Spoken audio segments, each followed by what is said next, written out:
Americans undoubtedly love beer, yet Constellation Brands, the parent company of Corona, Modelo, and Pacifico, has undoubtedly been struggling.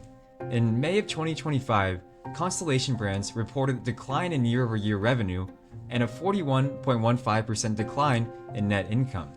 Their stock price has declined from a high of $265 per share in 2024 to a low of $160 per share in 2025, marking a $22 billion loss in market capitalization. So, what's going on with their business? Why have they suffered so much, and how can a company that owns America's favorite beer be in complete freefall? There's a lot to unpack here. First off, let's get into the backstory of Constellation Brands and some history of the business. This wasn't some flashy startup. It actually began in 1945 in the Finger Lakes region of New York with a guy named Marvin Sands. He started a small company called Canandaigua Industries, basically selling bulk wine to other bottlers. His first year, he sold about 200,000 gallons of wine and pulled in $150,000 in sales, which was great for the time. But Marvin had a greater vision. The little wine operation steadily grew, and in 1972, they officially incorporated as Canandaigua Wine Company Incorporated, and just a year later in 1973, they went public on the New York Stock Exchange. Marvin's son, Richard Sands, became president in 1993 and then CEO in 1996, which ultimately sparked the vision for diversification into other beverages. They started gobbling up other beverage companies via acquisitions and building a diverse portfolio of brands like Robert Mondavi, Kim Crawford, Nobilo Wines, and even spirits like Svedka Vodka. And in a massive shift in 2000, they officially changed their name to Constellation Brands Incorporated to show that they were more than just a wine company now. This wasn't just a name change though, it was a signal they were playing in the big leagues and going after the whole industry. But how did this company, starting with bulk wine, become such a powerhouse in beer? And that's where the real magic and eventually the real trouble begins. After Constellation Brands had laid its foundational brick, its story took a dramatic turn. While they had a diverse portfolio of wines and spirits, their true growth came from a surprising place, which was Mexican beer. In 2013, Constellation Brands made a huge decision. They paid $4.75 billion to get full control of Modelo, Corona, and Pacifico for the American market. Think about that for a second, nearly $5 billion just for the rights to sell something. And after that acquisition, Constellation's beer segment business simply exploded. We're talking about catastrophic growth. Their beer revenue more than doubled from $2.8 billion in 2013 to over $6.7 billion by 2015. Yeah, that fast.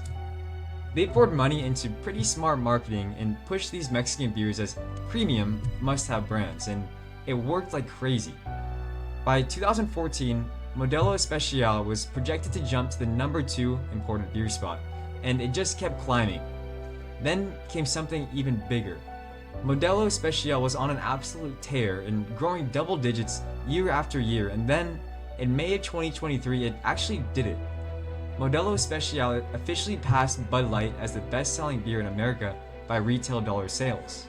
Bud Light had held that top spot for a ridiculous 22 years. To showcase the growth of this, Constellation's brand stock from 2012 to 2017 returned an abysmal 1,000%, while in comparison to the S&P 500's benchmark returns of only 125% in the same period.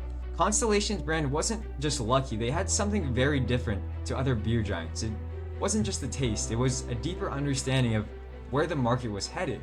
Specifically, the growing Hispanic population and broadening the appeal of Mexican beer to the general market through sponsorships like UFC and the NFL. They focus on what's called premiumization, making people want to pay more for their beers. Think luxury retail items, but for beer. This meant higher profits and even when overall beer sales were flat or shrinking for others. For years, this strategy seemed unstoppable, but here's the wild twist. All that explosive growth, it doesn't last forever. Things eventually started slowing down and Constellation's brand was desperate to continue the growth, for better or for worse. Remember when cannabis companies were all the rage? Constellations jumped in big time. In 2018, they poured a massive $4 billion investment into Canopy Growth Corporation, a Canadian cannabis giant. It was supposed to be a visionary move getting into the cannabis-infused drinks for the future. The problem? US federal cannabis legalization never happened, leaving this big bet stuck in neutral mode. And by 2023, Constellation started pulling back and reducing their stake in the company.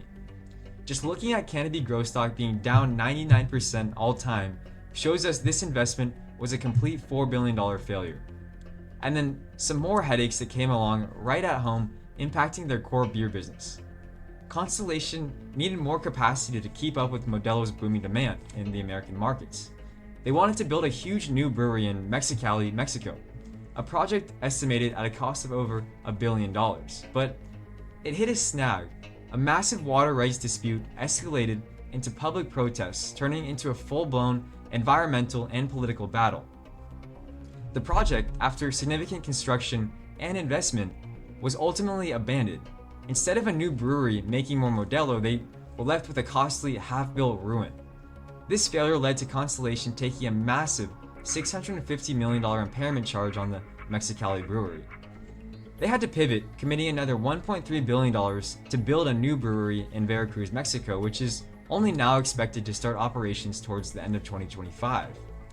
But the problems just kept on piling up, and this was a more structural change. Younger generations were just drinking less alcohol. Millennials and Gen Z are focusing on more wellness products and avoiding alcohol for certain health reasons. Surveys showed Gen Z is ditching traditional beer for hard seltzers and non-alcoholic cocktails. These are huge long-term shifts that just spell trouble for any traditional alcohol company. We're seeing a definite shift towards fruity drinks and seltzers, categories that Constellation, while having some offerings, is nowhere near the lead-in. If Constellation Brands didn't have enough problems already, one disastrous problem came out of left field. Donald Trump initiated his new tariff policies which directly affect all aluminum products imported into the USA. And if you didn't already know, Constellation imports 100% of its Mexican beer segment, which makes up over 78% of its revenue. And 41% of their imported beer volume comes in aluminum cans. This mess forced management to trim their earnings forecasts, and analysts are expecting they need a 12% price increase on their beer segment products just to balance out those higher costs. In the midst of all this doom and gloom and all these negative pressures going on, something extremely positive happened. Warren Buffett, the famous investor that built the trillion-dollar Berkshire Hathaway, stepped in. Berkshire Hathaway bought over 6 million shares of Constellation Brands, showcased by his 13F filings for Q4 of 2024. And as the stock began to completely fall even more, in Q1 of 2025, he doubled down and bought 6 million more shares. This brought his holdings to over 12 million shares. This is especially odd because Buffett's been a net seller of stocks in the past year, and you probably already heard, but Berkshire has a record some $350 billion of cash on hand. They now own over $2.2 billion worth of Constellation Brand stock, which is just under 7% of the whole company, amidst all the negative events just presented. This is a massive positive sign that one of the best and brightest investors in the world concluded that these negative pressures are simply just a stepping stone to the next leg upwards in their business. Do you think he's seeing something no one else is, or is Warren Buffett's himself's judgment just wrong? Let me know in the comments if you think Constellation Brands is officially waking up to its hangover, pun intended, or will they continue to keep up the party? Thank you for watching, and don't forget to like or subscribe if you enjoy this content. Make sure to also check out these videos here too for deep dives into business and other intriguing financial matters.